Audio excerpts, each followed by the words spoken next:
মানুষের একটি সমস্যা আছে যে মানুষ সাফল্যকে মাপতে থাকেন, লক্ষ্যপ্রাপ্তিকে মাপতে থাকেন এবং তার তুলনা করতে থাকেন যে ও এত কিছু পেল আর আমি পেলাম না, ওর কাছে এত কিছু আছে কিন্তু আমার কাছে নেই। এই তুলনা করার জন্য ওনারা দুঃখী হয়ে পড়েন, নিরাশ হয়ে পড়েন। তাই আমি একটা প্রশ্ন করছি যে এটা কি উচিত? এই সংসারে আপনি কি নিয়ে তুলনা করবেন, যেখানে সূর্যদেব চন্দ্রমা দুজনেই আছেন, দুজনেই হলেন বিশেষ, দুজনেই নিজ নিজ সময়ে উদিত হন। এদের মধ্যে একজন না থাকলে তাহলে আমাদের জীবন কঠিন হয়ে পড়বে। ঠিক সেইভাবেই আপনি যদি একটা বড় রেখা অঙ্কন করেন তাহলে অন্য রেখাটি ছোট হয়ে পড়ে না, সে তেমনই থাকে যেমনটা সে ছিল। আপনার অস্তিত্ব কখনো ছোট বা বড় হতে পারে না। শুধু তুলনা করার জন্য আপনার এটা মনে হতে পারে। যদি আপনি যুদ্ধ করতে চান আপনার তলোয়ারের প্রয়োজন পড়বে। যদি বস্ত্র তৈরি করতে চান এত বড় তলোয়ার দিয়ে কিছুই হবে না, তখন প্রয়োজন পড়বে একটা ছোট্ট সূচের। তাই তুলনা করবেন না, না নিজেকে ছোট মনে করবেন না অন্য কাউকে। সবার সাথে সহযোগিতা করুন, আর যদি তুলনা করতেই হয় নিজের সাথে করুন, যে কাল আমি কেমন ব্যক্তি ছিলাম, আজ কি তার থেকে শ্রেষ্ঠ হয়ে উঠতে পেরেছি। ভেবে দেখুন ভবিষ্যতে গিয়ে আপনি কতটা শ্রেষ্ঠ ব্যক্তি হতে পারেন। আসুন আমার সাথে ভালোবেসে বলুন রাধা রাধা। বস্ত্র আমাদের সকলের প্রিয়, এটা আমাদের জীবনযাপনের জন্য প্রয়োজনীয়। আমরা সবসময় চেষ্টা করি সেই বস্ত্র পরতে যা পরলে আমাদের দেখতে ভালো লাগে। কিন্তু কখনো এই কথা ভেবে দেখেছেন যে কিছু বস্ত্র যদি স্বচ্ছ হয় তাহলে তা পুরনো হলেও দেখতে ভালো লাগে? ঠিক তেমনই যেমন কোনো খাবার যদি মশলাদার না হয়, অত্যন্ত সুস্বাদু নাও হয়, কিন্তু যদি তা গরম হয়, টাটকা হয়, তাহলে খেতে ভালোই লাগে। ঠিক সেইভাবেই যদি কোনো ব্যক্তি সুন্দর নাও হয় কিন্তু তার কথা খুবই মধুর হয়, তাহলে সেই ব্যক্তি সকলের প্রিয় হয়। কোনো ব্যক্তি যদি ধনবান নাও হন কিন্তু তিনি যদি গুণী হন, তাহলে এই সংসারে সম্মান লাভ করেন। সেই জন্য কখনো এই বিষয়ে দুঃখ পাবেন না যে আপনার কাছে ভৌতিক স্বাচ্ছন্দ্য নেই। আপনার কাছে সব থেকে বড় বস্তু, সব থেকে মূল্যবান বস্তু যেটা আছে সেটা হলো আপনার আত্মা, আপনার মন, আপনার বিচারধারা, আপনার গুণ, আপনার কথা। এগুলো সবসময় শুভ রাখুন এবং সবসময় নিজের সাথে রাখুন। এই জীবন সফল হবে এবং প্রেমময় হয়ে বলে উঠবে রাধা রাধা। নন্দ বাবাও খেলার ছলে খুব বড় বড় শিক্ষা দিতেন। অনেকদিন আগেকার কথা, বাবা আমার জন্য একটা মানচিত্র নিয়ে এলেন। এটা ছিল জম্বুদ্বীপের মানচিত্র, ঠিক যেন একটা ধাঁধা যা টুকরো টুকরো করে বিভিন্ন দিকে ছড়ানো, যেগুলোকে আমায় জুড়তে হতো। ব্যাস শুধু এটুকুই ছিল আমার কাজ। আমি বারবার প্রচেষ্টা করলাম কিন্তু বারবার অসফলই রয়ে গেলাম। বাবা এটা দেখলেন এবং হাসলেন। বাবা বললেন, একটা কাজ করো, এই প্রত্যেকটি অংশকে উল্টে রাখো। আমিও উল্টে রাখলাম। তারপরে দেখলাম প্রত্যেক অংশে মানুষের শরীরের কোনো না কোনো অংশ চিহ্নিত। কোথাও হাত আছে, পা আছে, কোথাও মুখ আছে। বাবা বললেন যে এবার এটা জুড়তে চেষ্টা করো। আমিও জুড়ে দিলাম। মানুষের মানচিত্র পূর্ণ হলো। এবার বাবা বললেন এটা উল্টে রাখো, মানচিত্র পূর্ণ আকার ধারণ করেছে। আমি বললাম ঠিক আছে। আমি উল্টে রাখলাম, দেখলাম জম্বুদ্বীপের মানচিত্র পূর্ণ হয়েছে। বাবা বললেন যদি দেশকে সফল করে তুলতে চাও, শক্তিশালী করতে চাও, স্থির বানাতে চাও, তাহলে সবার আগে দেশবাসীকে একত্রিত করতে শেখো। সকল সৈন্যগণ যখন একজোট হয়ে দাঁড়াবে তখন দেশের শক্তি আরো বেড়ে যাবে। শুধু তাই নয়, বাবা বললেন যদি ভালোবাসার সাথে জড়িয়ে পড়ো তাহলে পরমাত্মাও তোমার সামনে এসে দেখা দেবেন। তাহলে এটাই করুন আর আমার সাথে ভালোবেসে বলুন রাধা রাধা। ছোটবেলা থেকেই আমি গরু চড়িয়ে অভ্যস্ত, সেই জন্য সকলে আমাকে গোপাল নামে ডাকত। কিন্তু গোপাল হয়ে আমি একটা অমূল্য শিক্ষা লাভ করেছি। আমি দেখেছি যে গৌশালাতে অনেক বাছুরের মধ্যে একটি গাই তার নিজের বাছুরকে অবশ্যই চিনে ফেলে। যেখানে সমস্ত বাছুর একই রকম দেখতে এবং প্রত্যেকের স্বরও সমান, তারপরেও সকল বাছুরের মধ্যে নিজের বাছুরকে ঠিক চিনতে পেরে যায় এবং তার সাথেই থাকে। ঠিক এইরকমই কিছুটা হয় আমাদের কর্ম এবং তার কর্মফল। আপনি সবার মাঝে থেকেও কোনো কর্ম যদি করেন, সেই কর্মফল সবার মধ্যে আপনাকে চিনে ফেলবে এবং আপনার সাথেই থাকবে। তাই যখনই কর্ম করবেন ভেবে চিন্তে করবেন। কোনো কর্ম করার আগে একবার ভেবে দেখুন, তাহলে জীবনে বারংবার অনুতপ্ত হতে হবে না। কারণ বিষয়টা কিছুটা এরকম যে এই সংসারে আপনি কাল, কর্মফল এবং সময়, এই তিনের হাত থেকে কখনো লুকোতে পারবেন না, কখনো পালাতেও পারবেন না। আসুন আমার সাথে ভালোবেসে বলুন, রাধা রাধা। জন্ম এবং মৃত্যু, একটি হলো জীবনের সূত্রপাত, আরেকটি জীবনের সমাপ্তি। এটা হলো একটি চক্র এবং প্রত্যেক চক্রের মতোই এটাও যেখান থেকে শুরু হয় সেখানে এসেই সমাপ্ত হয়। অর্থাৎ প্রত্যেক ব্যক্তি যারা জন্ম নিয়েছেন তার জন্মের সাথে এটা সুনিশ্চিত হয়ে যায় যে তার মৃত্যু হলো অবশ্যম্ভাবী। এই সংসারে এমন কিছুই নেই যা চিরকালের মতো থেকে যায়। এবার এটা আমরা সবাই জানি। আমাদের কাছে যে জীবনটা আছে, যেটা আমরা যাপন করতে পারি, সেই সময়কালে আমরা কি করতে পারি সেটা গুরুত্বপূর্ণ। এমন কিছু করুন যার ফলে মৃত্যুর পরেও আপনি অমর হয়ে থাকবেন। আমাদের কথা, আমাদের কর্ম এই সংসারে প্রেরণা প্রদান করতে পারে। আর যদি আমরা প্রেরণা নাও জোগাতে পারি, তাও এই সন্তোষ বোধ যেন থাকে যে আমরা আমাদের জীবন ব্যর্থ হতে দিইনি। এই জীবন যাপন করার ইচ্ছেতেই আমরা সময় ব্যর্থ করে দিই। আর এই জীবনকে যাপন করার সর্বশ্রেষ্ঠ উপায় হলো এটাই যে কখন আমাদের মৃত্যু হবে, কিভাবে আমাদের মৃত্যু হবে, এই চিন্তা ত্যাগ করে যেন আমরা বর্তমানে বেঁচে থাকি, আজকে বেঁচে থাকি, আজকে দাঁড়িয়ে কর্ম করি এবং আজ যে সংকট সামনে তার সম্মুখীন হই। ভবিষ্যতের পথ নিজে থেকেই উন্মুক্ত হবে। আপনার জীবনে অনেক বড় বড় বিপদরূপী পাথর আসবে। সেই পাথরগুলিকে এতটাই দুর্বল করে দিন যাতে সেই পথ আপনি অগ্রসর হওয়ার পরে আপনার পেছন পেছন যে সেই পথ দিয়ে আসবেন তিনিও যেন সহজেই পাথর চূর্ণ করে সামনে অগ্রসর হতে পারেন। মনে রাখবেন, আপনার প্রচেষ্টারও একটা মাহাত্ম্য আছে। যদি আপনি কোনো কেল্লার শিখরে পতাকা উত্তোলন নাও করতে পারেন, তাহলেও আপনার প্রচেষ্টার যে মাহাত্ম্য তা কখনো কমে যাবে না। সেই জন্য প্রচেষ্টা করতে থাকুন আর আমার সাথে ভালোবেসে বলুন, রাধা রাধা। মানুষ সবসময় চায় যে তার জীবনে যেন কখনো কোনো সমস্যাই না আসে। সে চায় তার জীবন যেন শুধুমাত্র শান্তি এবং সুখের দ্বারা পূর্ণ থাকে। কিন্তু এই চাহিদা অনুচিত কিছু নয়। আমরা সবাই এটাই চাই যে জীবনে সুখ থাক, শান্তি থাক। কিন্তু এই কথা সবসময় মনে রাখবেন, যে সূর্য উদিত হন সংসারকে প্রকাশমান করেন, দুপুরবেলায় সংসারকে রৌদ্র প্রদান করেন, সন্ধেবেলায় তাকেও অস্ত যেতে হয়। এবার আমাদের জীবন চক্র কিছুটা এরকমই। কোনো কিছুই চিরকাল একরকম থাকে না। কখনো এই নদীকে দেখুন যা বয়ে চলেছে। এই নদী যা বয়ে চলেছে তার পথেও অনেক বিপদ আসে। বড় বড় পাথরের সম্মুখীন হয়ে তাকেও সামনে এগিয়ে যেতে হয়। একটি পুকুর যা চারদিক থেকে ঘেরা, তার জীবনে কিন্তু কোনো সমস্যা নেই। কিন্তু এই সংসারে পুকুরের পুজো করা হয় না, পুজো করা হয় নদীকে। মনে রাখবেন, সমস্যার ঊর্ধ্বে তিনি উঠতে পারেন যিনি সমাধি লাভ করেছেন, যিনি এই সংসারেই নেই।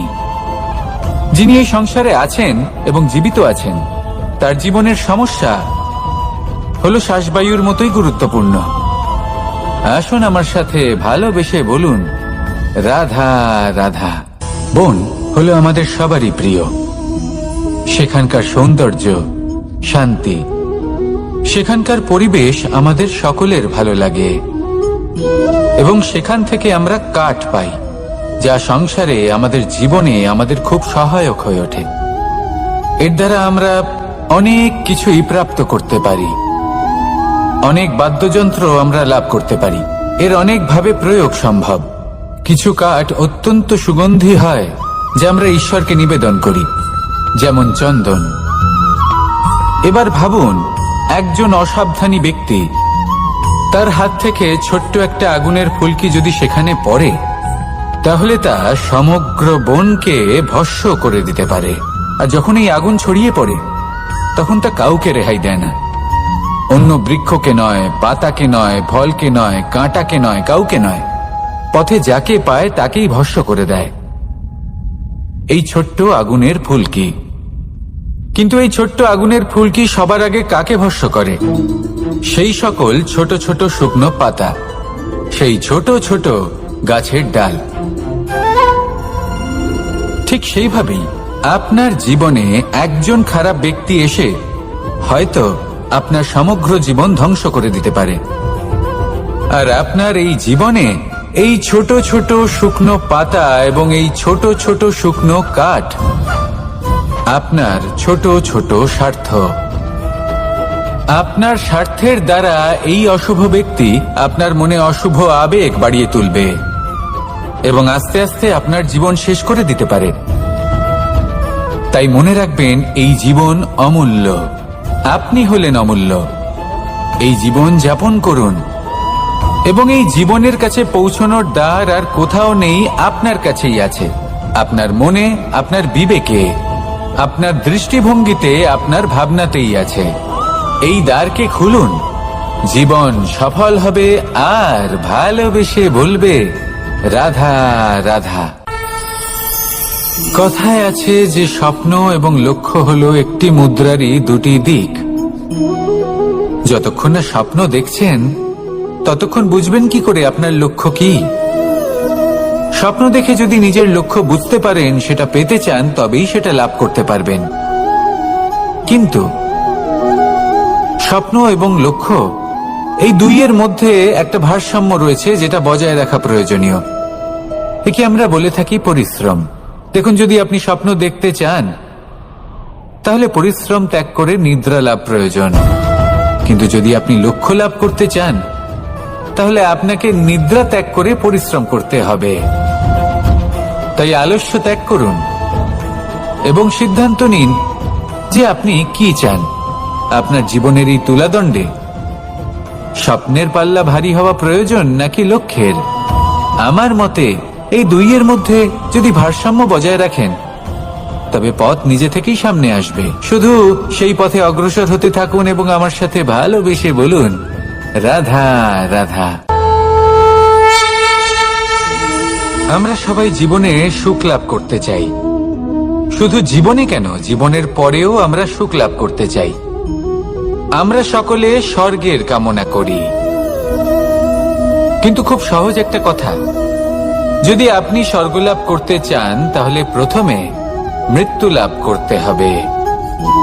আপনি যদি প্রাণই না দেন তাহলে আপনি স্বর্গ লাভ কিভাবে করবেন, তাই না? শুধু এই ছোট্ট একটা বিষয় দ্বারা আমরা জীবনে অনেক কিছুই শিখতে পারি। যদি আপনার কোনো লক্ষ্য থাকে, কোনো মনোবাঞ্ছিত স্থান থাকে, কোনো বড় কাজ আপনি করতে চান, তাহলে সেই সবই হবে। কিন্তু শুধুমাত্র কামনা করলে হবে না, আপনাকে কর্ম করতে হবে। নিরন্তর প্রয়াস, পরিশ্রম, পথ খুঁজতে হবে, সামনে অগ্রসর হতে হবে। কখনো অসফল হলে তার কারণ খুঁজতে হবে, বিপদের সম্মুখীন হতে হবে, অন্তর থেকে নিজের শক্তি বাড়িয়ে তুলতে হবে। তবেই আপনি নিজের লক্ষ্য লাভ করতে পারবেন, মনোবাঞ্ছিত স্থান পাবেন। মহান নদী গঙ্গা একটি বিন্দু দ্বারা শুরু হয়, ধীরে ধীরে অগ্রসর হয়। কোনো পাথরে ধাক্কা খেলেও সে থামে না, বরং এগোতেই থাকে। তারপরেই সে মহান নদী গঙ্গা হয়ে উঠতে পারে। পরিশ্রম করুন, লক্ষ্য লাভ করুন, আর আমার সাথে ভালোবেসে বলুন, রাধা রাধা। এই সংসারে তিন ধরনের আবেগ অত্যন্ত গুরুত্বপূর্ণ, যা প্রত্যেক মানুষের জীবনে থাকে। প্রথমটা হলো আনন্দ, যা আমরা সবাই লাভ করতে চাই। দ্বিতীয় হলো ক্রোধ। এটা তখনই আসে যখন আমরা আমাদের উপর নিয়ন্ত্রণ হারাই বা কোনো পরিস্থিতি আমাদের প্রতিকূল হয়ে থাকে। তৃতীয় হলো দুঃখ। এই দুঃখ তখনই আসে যখন কোনো একটা পরিস্থিতি আমাদের মনের মতো হয় না, বা আমাদের প্রিয়জন আমাদের বুঝতে পারেন না। আমরা অমূল্য কিছু হারিয়ে ফেলি, তখন এই দুঃখ আমাদের হৃদয়ে আশ্রয় নেয়। এই তিন আবেগ হলো এমন যে আমাদের জীবনে আসতে এবং যেতে থাকবে। কিন্তু এই তিনটি আবেগের বিষয়ে কোন কথাটা মনে রাখতে হবে সেটা শুনুন। যখনই আপনি আনন্দে থাকবেন, প্রতিশ্রুতি দেবেন না, কারণ যখন মানুষ আনন্দে থাকেন তখন তিনি নিজের বিবেক বোধ হারিয়ে ফেলেন। দ্বিতীয়ত, যখনই আপনি ক্রুদ্ধ হবেন, উত্তর দেবেন না, কারণ ক্রোধের বশে যে উত্তরই দেবেন সেটা শুভ হবে না। তৃতীয়ত, যখনই আপনি দুঃখী থাকবেন, কোনো সিদ্ধান্ত নেবেন না। তখন নিজের মনের ওপর, নিজের কর্মের ওপর, নিজের উপর নিয়ন্ত্রণ রাখতে চেষ্টা করুন। যদি এই তিনটি আবেগের ক্ষেত্রে এই জিনিসগুলো মনে রাখেন, তাহলে জীবনে কখনো আক্ষেপ করবেন না। আসুন আমার সাথে ভালোবেসে বলুন, রাধা রাধা। আমাদের মধ্যে বেশিরভাগ মানুষ কোনো না কোনো মহাশক্তির উপস্থিতিকে বিশ্বাস করেন। আমরা মনে করি যে এ হলো সেই মহাশক্তি যার প্রভাব, যার কৃপা চিরকাল আমাদের উপর বজায় থাকে। আমাদের কর্মের ওপর, কর্মফলের ওপর চিরকাল তার দৃষ্টি থাকে। আমাদের মধ্যে কেউ একে ঈশ্বর মনে করেন, কেউ বা প্রকৃতি মনে করেন, বা কেউ কোনো গৃহপালিত পশুর মধ্যে মহাশক্তির দর্শন লাভ করেন, বা কেউ কোনো বস্তুর মধ্যে। প্রত্যেকের নিজস্ব বিশ্বাস আছে, কিন্তু সেই শক্তির থেকে আশীর্বাদ লাভের জন্য বা কোনো ইচ্ছে পূরণের জন্য আমরা কখনো না কখনো মন্দিরে যাই। এই মন্দির শব্দের সূত্রপাত কিভাবে, আগে সেটা বুঝে নেওয়া যাক। মন্দির এই শব্দের আরম্ভ হলো মনের দ্বারা, কিন্তু বেশিরভাগ মানুষ যখনই মন্দিরে যান কোনো ইচ্ছে পূরণের জন্য বা ইচ্ছে পূরণ হওয়ার পরে ধন্যবাদ দেওয়ার জন্য, তখন তিনি শুধুমাত্র শারীরিকভাবে সেখানে উপস্থিত থাকেন। তার মন তো সাংসারিক কাজের মধ্যেই ঘোরাফেরা করতে থাকে, তাই না? তাহলে বলুন, এর অর্থ কি? যদি আপনি মন্দিরে নিজের মনকেই না নিয়ে যান, তাহলে তার কি লাভ হবে? মন্দিরে গিয়ে নিজের মনকে ঈশ্বরের চরণে পূর্ণরূপে সমর্পণ করুন। নিজের মন থেকে ঈশ্বরের আরাধনা করুন, আর এই মন থেকেই বলুন, রাধা রাধা। মানুষ শুধুমাত্র দুই ধরনের ব্যক্তির সামনেই নত হন। একজন হলেন তিনি যাকে তিনি সম্মান করেন, আর আরেকজন যাকে তিনি ভয় পান। এবার কোনো ব্যক্তি যদি আপনার সামনে নত হন, তাহলে তার পেছনের কারণ কি? আপনার প্রতি সম্মান নাকি আপনার প্রতি ভয়? সেটা আপনাকেই বুঝতে হবে।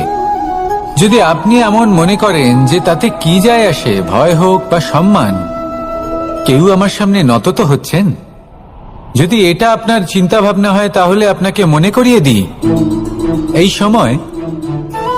সময় বদলাতে বেশি সময় লাগে না। আজ যে ব্যক্তি আপনাকে দেখে ভয় পাচ্ছে, কাল এই ভয়ের সমাপ্তিও ঘটতে পারে। আবার এমনও হতে পারে যে তার কাছে অত্যধিক শক্তি চলে এলো। অনেক কিছুই হতে পারে।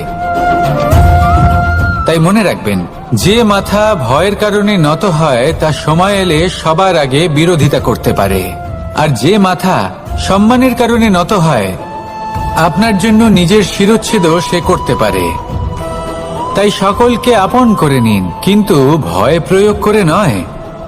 কর্ম করুন এবং সম্মান অর্জন করুন। শুধু এটাই করুন, আর আমার সাথে ভালোবেসে বলুন, রাধা রাধা।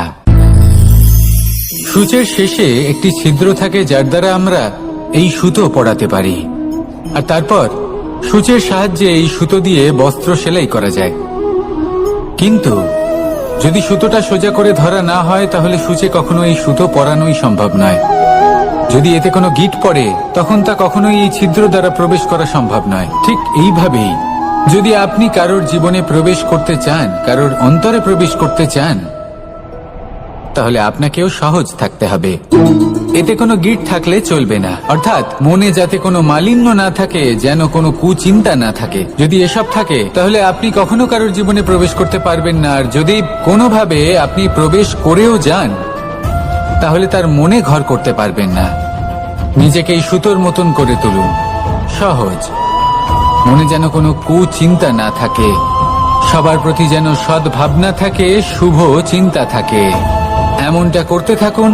এমন একটা দিন আসবে যেদিন এই সমস্ত সংসারের ব্যক্তির মনে আপনি বাস করবেন, আর তখন এই মন প্রসন্ন হয়ে বলবে, রাধা রাধা। সূর্য হলেন আমার অত্যন্ত প্রিয়। প্রতিদিন আমাকে নতুন শিক্ষা দিতে থাকেন। একবার সূর্যকে দেখুন, 4 প্রহর পর্যন্ত উনি অন্ধকার সহ্য করেন, তারপর আস্তে আস্তে উদিত হন। প্রথমে লাল, তারপর গেরুয়া, তারপর শ্বেত বর্ণ ধারণ করেন। আস্তে আস্তে আকাশে উদিত হন আর তারপর সমস্ত সংসারে প্রকাশমান হয়ে উঠবেন। এ হলো সূর্যের তপস্যা, তার ধৈর্য, তার প্রতীক্ষা, তার পরিশ্রম, যার ফলে উনি সংসারে সর্বোচ্চ স্থান অধিকার করেছেন। যদি আপনিও এই সংসারে সূর্যের মতোই মহান হয়ে উঠতে চান, সূর্যের মতো এই সংসারে সর্বোচ্চ স্থান অধিকার করতে চান, তাহলে আপনাকে সূর্যের মতোই তপস্যা করতে হবে, প্রতীক্ষা করতে হবে, ধৈর্য ধরতে হবে, পরিশ্রম করতে হবে। তবেই এই সংসারে আপনি সম্মান লাভ করবেন, যশ লাভ করবেন। আসুন আমার সাথে ভালোবেসে বলুন, রাধা রাধা। মানুষ বলে থাকেন যে জীবনে সময়ের পূর্বে এবং ভাগ্যের থেকে বেশি কিছুই পাওয়া যায় না। এটা যার যার নিজের বক্তব্য। আমি বলবো এই সময় আসলে কি? এই সময় হলো যাতে যুগ যুগান্তর নিহিত আছে, যার মধ্যে দিন আছে, মাস আছে, বছর আছে, ঠিক কিনা? বাস্তবে আপনার কাছে সময় কতটা আছে যা আপনি সদ্ব্যবহার করতে পারেন?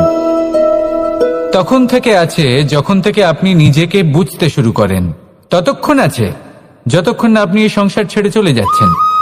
শুধু এটুকু সময় আছে আপনার কাছে। আর যদি ভাগ্যের কথা বলা হয়, তাহলে ভাগ্য হলো সেই পরিস্থিতি যখন মানুষ নিজেকে সময়ের হাতে সমর্পণ করে দেন, তাকে ভাগ্য বলে। অর্থাৎ আপনি জীবনে পরিশ্রম করেছেন, বিপদের সম্মুখীন হয়েছেন, সামনে এগিয়ে গেছেন, কোথাও পৌঁছে গেছেন, এবং তখন আপনার মনে হলো যে ব্যাস এখানেই থেমে যাওয়া উচিত। তাহলে সেটাই হবে আপনার ভাগ্য। যদি ভাগ্যের কথা বলা হয়, তাহলে বলবো সত্যবানের ভাগ্যে মৃত্যু লেখা ছিল, কিন্তু সাবিত্রীর কর্ম তাকে পুনর্জীবিত করে তুলেছিল। অর্থাৎ এই ভাগ্য বদল করা সম্ভব কর্ম এবং পরিশ্রমের দ্বারা। ভেবে দেখুন, রাবণ মাতা সীতাকে হরণ করেছিল। যদি শ্রীরাম সেটাকে ভাগ্য বলে মেনে নিতেন, তাহলে কখনো ভাগ্য বিধাতা হয়ে উঠতে পারতেন না। ভাগ্য হলো একটা বাঁধন যেটাকে ভেঙে ফেলা খুব প্রয়োজনীয়। নিজের লক্ষ্যের কাছে পৌঁছতে হবে। হতেই পারে এই লক্ষ্য হলো পরমাত্মার কাছে পৌঁছে যাওয়া। আপনি যদি পরমাত্মার কাছে পৌঁছতে নাও পারেন, তাও সেই পথে কিছুটা অগ্রসর হতে পারছেন, তাই না? তাহলে ভাগ্যের এই বাঁধন ভেঙে ফেলুন, নিজের কর্মের দ্বারা নিজের প্রারব্ধ গড়ে তুলুন এবং আমার সাথে ভালোবেসে বলুন, রাধা রাধা। মানুষের একটি সমস্যা আছে যে মানুষ সাফল্যকে মাপতে থাকেন, লক্ষ্যপ্রাপ্তিকে মাপতে থাকেন এবং তার তুলনা করতে থাকেন যে ও এত কিছু পেল আর আমি পেলাম না, ওর কাছে এত কিছু আছে কিন্তু আমার কাছে নেই। এই তুলনা করার জন্য ওনারা দুঃখী হয়ে পড়েন, নিরাশ হয়ে পড়েন। তাই আমি একটা প্রশ্ন করছি যে এটা কি উচিত? এই সংসারে আপনি কি নিয়ে তুলনা করবেন, যেখানে সূর্যদেব চন্দ্রমা দুজনেই আছেন, দুজনেই হলেন বিশেষ, দুজনেই নিজ নিজ সময়ে উদিত হন। এদের মধ্যে একজন না থাকলে তাহলে আমাদের জীবন কঠিন হয়ে পড়বে। ঠিক সেইভাবেই আপনি যদি একটা বড় রেখা অঙ্কন করেন, তাহলে অন্য রেখাটি ছোট হয়ে পড়ে না, সে তেমনই থাকে যেমনটা সে ছিল। আপনার অস্তিত্ব কখনো ছোট বা বড় হতে পারে না। শুধু তুলনা করার জন্য আপনার এটা মনে হতে পারে। যদি আপনি যুদ্ধ করতে চান, আপনার তলোয়ারের প্রয়োজন পড়বে। যদি বস্ত্র তৈরি করতে চান, এত বড় তলোয়ার দিয়ে কিছুই হবে না, তখন প্রয়োজন পড়বে একটা ছোট্ট সূচের। তাই তুলনা করবেন না, না নিজেকে ছোট মনে করবেন, না অন্য কাউকে। সবার সাথে সহযোগিতা করুন, আর যদি তুলনা করতেই হয় নিজের সাথে করুন, যে কাল আমি কেমন ব্যক্তি ছিলাম, আজ কি তার থেকে শ্রেষ্ঠ হয়ে উঠতে পেরেছি? ভেবে দেখুন ভবিষ্যতে গিয়ে আপনি কতটা শ্রেষ্ঠ ব্যক্তি হতে পারেন। আসুন আমার সাথে ভালোবেসে বলুন, রাধা রাধা। বস্ত্র আমাদের সকলের প্রিয়, এটা আমাদের জীবনযাপনের জন্য প্রয়োজনীয়। আমরা সবসময় চেষ্টা করি সেই বস্ত্র পরতে যা পরলে আমাদের দেখতে ভালো লাগে। কিন্তু কখনো এই কথা ভেবে দেখেছেন যে কিছু বস্ত্র যদি স্বচ্ছ হয় তাহলে তা পুরনো হলেও দেখতে ভালো লাগে। ঠিক তেমনই যেমন কোনো খাবার যদি মশলাদার না হয়, অত্যন্ত সুস্বাদু নাও হয়, কিন্তু যদি তা গরম হয়, টাটকা হয়, তাহলে খেতে ভালোই লাগে। ঠিক সেইভাবেই যদি কোনো ব্যক্তি সুন্দর নাও হয় কিন্তু তার কথা খুবই মধুর হয়, তাহলে সেই ব্যক্তি সকলের প্রিয় হয়। কোনো ব্যক্তি যদি ধনবান নাও হন কিন্তু তিনি যদি গুণী হন, তাহলে এই সংসারে সম্মান লাভ করেন। সেই জন্য কখনো এই বিষয়ে দুঃখ পাবেন না যে আপনার কাছে ভৌতিক স্বাচ্ছন্দ্য নেই। আপনার কাছে সব থেকে বড় বস্তু, সব থেকে মূল্যবান বস্তু যেটা আছে, সেটা হলো আপনার আত্মা, আপনার মন, আপনার বিচারধারা, আপনার গুণ, আপনার কথা। এগুলো সবসময় শুভ রাখুন এবং সবসময় নিজের সাথে রাখুন। এই জীবন সফল হবে এবং প্রেমময় হয়ে বলে উঠবে, রাধা রাধা। নন্দ বাবাও খেলার ছলে খুব বড় বড় শিক্ষা দিতেন। অনেকদিন আগেকার কথা, বাবা আমার জন্য একটা মানচিত্র নিয়ে এলেন। এটা ছিল জম্বু দ্বীপের মানচিত্র। ঠিক যেন একটা ধাঁধা, যা টুকরো টুকরো করে বিভিন্ন দিকে ছড়ানো, যেগুলোকে আমায় জুড়তে হতো। ব্যাস শুধু এটুকুই ছিল আমার কাজ। আমি বারবার প্রচেষ্টা করলাম, কিন্তু বারবার অসফলই রয়ে গেলাম। বাবা এটা দেখলেন এবং হাসলেন। বাবা বললেন, একটা কাজ করো, এই প্রত্যেকটি অংশকে উল্টে রাখো। আমিও উল্টে রাখলাম। তারপরে দেখলাম প্রত্যেক অংশে মানুষের শরীরের কোনো না কোনো অংশ চিহ্নিত। কোথাও হাত আছে, পা আছে, কোথাও মুখ আছে। বাবা বললেন যে এবার এটা জুড়তে চেষ্টা করো। আমিও জুড়ে দিলাম। মানুষের মানচিত্র পূর্ণ হলো। এবার বাবা বললেন, এটা উল্টে রাখো। মানচিত্র পূর্ণ আকার ধারণ করেছে। আমি বললাম, ঠিক আছে। আমি উল্টে রাখলাম। দেখলাম জম্বুদ্বীপের মানচিত্র পূর্ণ হয়েছে। বাবা বললেন, যদি দেশকে সফল করে তুলতে চাও, শক্তিশালী করতে চাও, স্থির বানাতে চাও, তাহলে সবার আগে দেশবাসীকে একত্রিত করতে শেখো। সকল সৈন্যগণ যখন একজোট হয়ে দাঁড়াবে, তখন দেশের শক্তি আরো বেড়ে যাবে। শুধু তাই নয়, বাবা বললেন, যদি ভালোবাসার সাথে জড়িয়ে পড়ো, তাহলে পরমাত্মাও তোমার সামনে এসে দেখা দেবেন। তাহলে এটাই করুন আর আমার সাথে ভালোবেসে বলুন, রাধা রাধা। ছোটবেলা থেকেই আমি গরু চড়িয়ে অভ্যস্ত। সেই জন্য সকলে আমাকে গোপাল নামে ডাকত। কিন্তু গোপাল হয়ে আমি একটা অমূল্য শিক্ষা লাভ করেছি। আমি দেখেছি যে গৌশালাতে অনেক বাছুরের মধ্যে একটি গাই তার নিজের বাছুরকে অবশ্যই চিনে ফেলে। যেখানে সমস্ত বাছুর একই রকম দেখতে এবং প্রত্যেকের স্বরও সমান, তারপরেও সকল বাছুরের মধ্যে নিজের বাছুরকে ঠিক চিনতে পেরে যায় এবং তার সাথেই থাকে। ঠিক এইরকমই কিছুটা হয় আমাদের কর্ম এবং তার কর্মফল। আপনি সবার মাঝে থেকেও কোনো কর্ম যদি করেন, সেই কর্মফল সবার মধ্যে আপনাকে চিনে ফেলবে এবং আপনার সাথেই থাকবে। তাই যখনই কর্ম করবেন, ভেবে চিন্তে করবেন। কোনো কর্ম করার আগে একবার ভেবে দেখুন, তাহলে জীবনে বারংবার অনুতপ্ত হতে হবে না। কারণ বিষয়টা কিছুটা এরকম যে এই সংসারে আপনি কাল, কর্মফল এবং সময়, এই তিনের হাত থেকে কখনো লুকোতে পারবেন না, কখনো পালাতেও পারবেন না। আসুন আমার সাথে ভালোবেসে বলুন, রাধা রাধা। জন্ম এবং মৃত্যু, একটি হলো জীবনের সূত্রপাত, আরেকটি জীবনের সমাপ্তি। এটা হলো একটি চক্র এবং প্রত্যেক চক্রের মতোই এটাও যেখান থেকে শুরু হয় সেখানে এসেই সমাপ্ত হয়। অর্থাৎ প্রত্যেক ব্যক্তি যারা জন্ম নিয়েছেন, তার জন্মের সাথে এটা সুনিশ্চিত হয়ে যায় যে তার মৃত্যু হলো অবশ্যম্ভাবী। এই সংসারে এমন কিছুই নেই যা চিরকালের মতো থেকে যায়। এবার এটা আমরা সবাই জানি। আমাদের কাছে যে জীবনটা আছে, যেটা আমরা যাপন করতে পারি, সেই সময়কালে আমরা কি করতে পারি সেটা গুরুত্বপূর্ণ। এমন কিছু করুন যার ফলে মৃত্যুর পরেও আপনি অমর হয়ে থাকবেন। আমাদের কথা, আমাদের কর্ম এই সংসারে প্রেরণা প্রদান করতে পারে। আর যদি আমরা প্রেরণা নাও জোগাতে পারি, তাও এই সন্তোষ বোধ যেন থাকে যে আমরা আমাদের জীবন ব্যর্থ হতে দিইনি। এই জীবন যাপন করার ইচ্ছেতেই আমরা সময় ব্যর্থ করে দিই।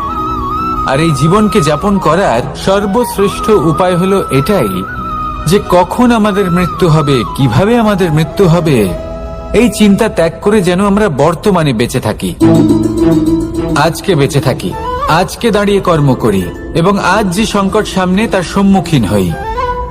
ভবিষ্যতের পথ নিজে থেকেই উন্মুক্ত হবে। আপনার জীবনে অনেক বড় বড় বিপদরূপী পাথর আসবে।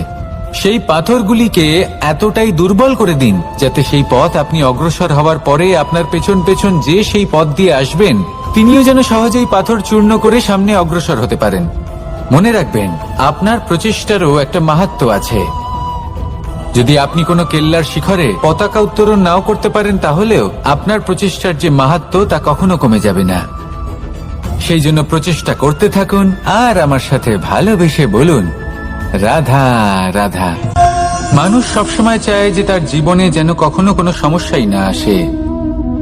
সে চায় তার জীবন যেন শুধুমাত্র শান্তি এবং সুখের দ্বারা পূর্ণ থাকে। কিন্তু এই চাহিদা অনুচিত কিছু নয়। আমরা সবাই এটাই চাই যে জীবনে সুখ থাক, শান্তি থাক।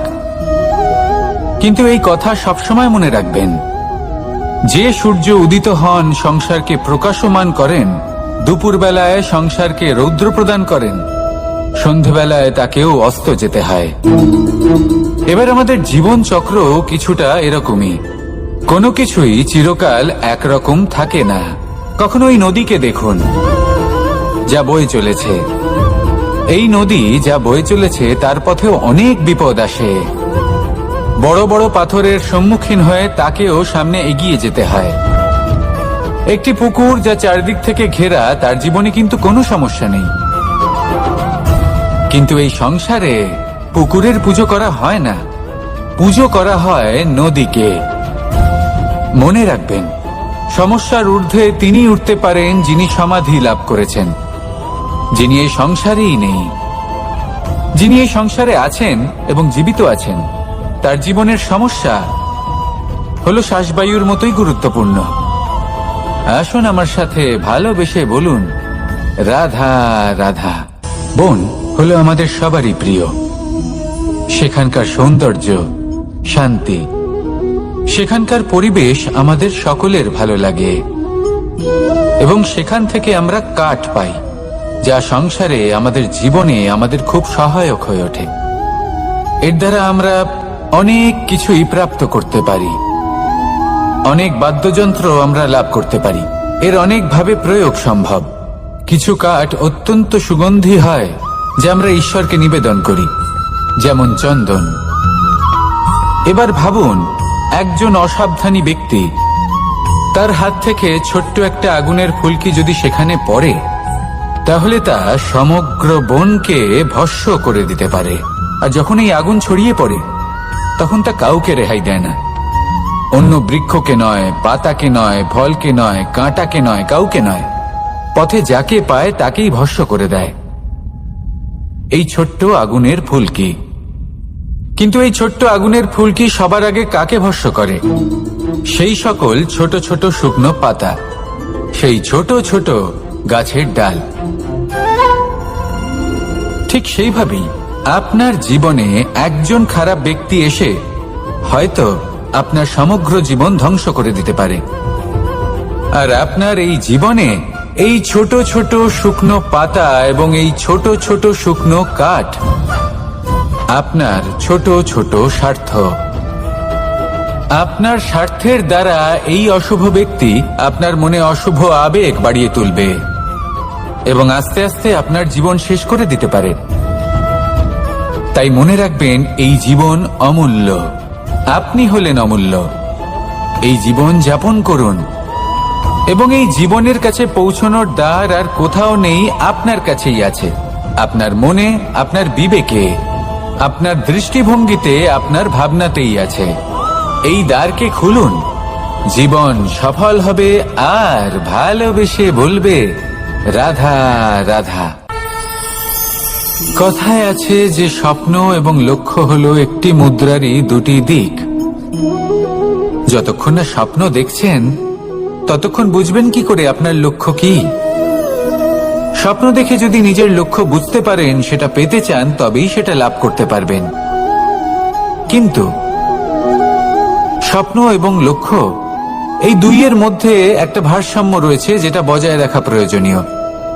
একে আমরা বলে থাকি পরিশ্রম। দেখুন, যদি আপনি স্বপ্ন দেখতে চান তাহলে পরিশ্রম ত্যাগ করে নিদ্রা লাভ প্রয়োজন, কিন্তু যদি আপনি লক্ষ্য লাভ করতে চান তাহলে আপনাকে নিদ্রা ত্যাগ করে পরিশ্রম করতে হবে। তাই আলস্য ত্যাগ করুন এবং সিদ্ধান্ত নিন যে আপনি কি চান। আপনার জীবনের এই তুলাদণ্ডে স্বপ্নের পাল্লা ভারী হওয়া প্রয়োজন নাকি লক্ষ্যের? আমার মতে এই দুইয়ের মধ্যে যদি ভারসাম্য বজায় রাখেন তবে পথ নিজে থেকেই সামনে আসবে। শুধু সেই পথে অগ্রসর হতে থাকুন এবং আমার সাথে ভালোবেসে বলুন, রাধা রাধা। আমরা সবাই জীবনে সুখ লাভ করতে চাই।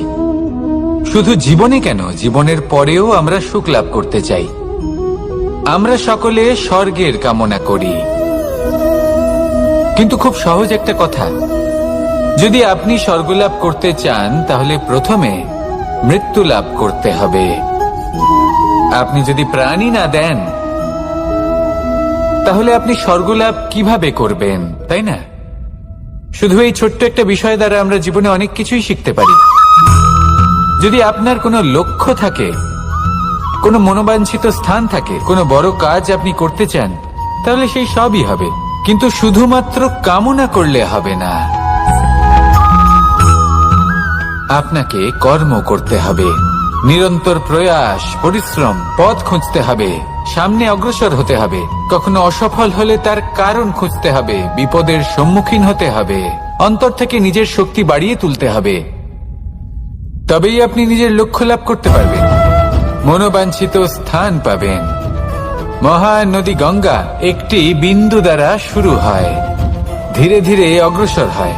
কোনো পাথরে ধাক্কা খেলেও সে থামে না, বরং এগোতেই থাকে। তারপরেই সে মহান নদী গঙ্গা হয়ে উঠতে পারে। পরিশ্রম করুন, লক্ষ্য লাভ করুন, আর আমার সাথে ভালোবেসে বলুন, রাধা রাধা। এই সংসারে তিন ধরনের আবেগ অত্যন্ত গুরুত্বপূর্ণ, যা প্রত্যেক মানুষের জীবনে থাকে। প্রথমটা হলো আনন্দ, যা আমরা সবাই লাভ করতে চাই। দ্বিতীয় হলো ক্রোধ। এটা তখনই আসে যখন আমরা আমাদের উপর নিয়ন্ত্রণ হারাই বা কোনো পরিস্থিতি আমাদের প্রতিকূল হয়ে থাকে। তৃতীয় হলো দুঃখ। এই দুঃখ তখনই আসে যখন কোনো একটা পরিস্থিতি আমাদের মনের মতো হয় না, বা আমাদের প্রিয়জন আমাদের বুঝতে পারেন না, আমরা অমূল্য কিছু হারিয়ে ফেলি, তখন এই দুঃখ আমাদের হৃদয়ে আশ্রয় নেয়। এই তিন আবেগ হলো এমন যে আমাদের জীবনে আসতে এবং যেতে থাকবে। কিন্তু এই তিনটি আবেগের বিষয়ে কোন কথাটা মনে রাখতে হবে সেটা শুনুন। যখনই আপনি আনন্দে থাকবেন, প্রতিশ্রুতি দেবেন না, কারণ যখন মানুষ আনন্দে থাকেন তখন তিনি নিজের বিবেক বোধ হারিয়ে ফেলেন। দ্বিতীয়ত, যখনই আপনি ক্রুদ্ধ হবেন, উত্তর দেবেন না, কারণ ক্রোধের বশে যে উত্তরই দেবেন সেটা শুভ হবে না। তৃতীয়ত, যখনই আপনি দুঃখী থাকবেন, কোনো সিদ্ধান্ত নেবেন না, তখন নিজের মনের ওপর, নিজের কর্মের ওপর, নিজের উপর নিয়ন্ত্রণ রাখতে চেষ্টা করুন। যদি এই তিনটি আবেগের ক্ষেত্রে এই জিনিসগুলো মনে রাখেন তাহলে জীবনে কখনো আক্ষেপ করবেন না। আসুন আমার সাথে ভালোবেসে বলুন, রাধা রাধা। আমাদের মধ্যে বেশিরভাগ মানুষ কোনো না কোনো মহাশক্তির উপস্থিতিকে বিশ্বাস করেন। আমরা মনে করি যে এ হলো সেই মহাশক্তি যার প্রভাব, যার কৃপা চিরকাল আমাদের উপর বজায় থাকে। আমাদের কর্মের ওপর, কর্মফলের ওপর চিরকাল তার দৃষ্টি থাকে। আমাদের মধ্যে কেউ একে ঈশ্বর মনে করেন, কেউ বা প্রকৃতি মনে করেন, বা কেউ কোনো গৃহপালিত পশুর মধ্যে মহাশক্তির দর্শন লাভ করেন, বা কেউ কোনো বস্তুর মধ্যে। প্রত্যেকের নিজস্ব বিশ্বাস আছে, কিন্তু সেই শক্তির থেকে আশীর্বাদ লাভের জন্য বা কোনো ইচ্ছে পূরণের জন্য আমরা কখনো না কখনো মন্দিরে যাই। এই মন্দির শব্দের সূত্রপাত কিভাবে, আগে সেটা বুঝে নেওয়া যাক। মন্দির, এই শব্দের আরম্ভ হলো মনের দ্বারা। কিন্তু বেশিরভাগ মানুষ যখনই মন্দিরে যান কোনো ইচ্ছে পূরণের জন্য বা ইচ্ছে পূরণ হওয়ার পরে ধন্যবাদ দেওয়ার জন্য, তখন তিনি শুধুমাত্র শারীরিকভাবে সেখানে উপস্থিত থাকেন, তার মন তো সাংসারিক কাজের মধ্যেই ঘোরাফেরা করতে থাকে, তাই না? তাহলে বলুন, এর অর্থ কি? যদি আপনি মন্দিরে নিজের মনকেই না নিয়ে যান, তাহলে তার কি লাভ হবে? মন্দিরে গিয়ে নিজের মনকে ঈশ্বরের চরণে পূর্ণরূপে সমর্পণ করুন। নিজের মন থেকে ঈশ্বরের আরাধনা করুন, আর এই মন থেকেই বলুন, রাধা রাধা।